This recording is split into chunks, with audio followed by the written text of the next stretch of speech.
It was an important tool in the Arab Spring uprising. Now Twitter has changed its technology so it can censor messages on a country-by-country basis. It shouldn't be applied to any social media or social broadcast, but I guess what happened is due to the Middle East and due to the reform and the revolutions everywhere. Twitter declined an on-camera interview, but released a written statement. It read, "Until now, the only way we could take into account of those countries' limits was to remove content globally. Starting today, we give ourselves the ability to reactively withhold content from users in a specific country while keeping it available in the rest of the world." The choice is operate not at all or operate in a constrained way.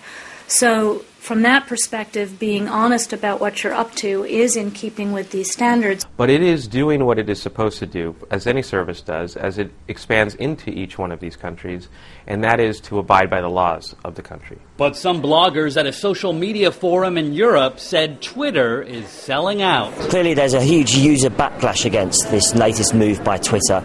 It was seen as one of the few platforms that was free of any kind of censorship. I'm afraid it's a slippery slope of censorship. Oh, yes. I understand why Twitter is doing this. They want to be able to enter in more countries and deal with the local laws.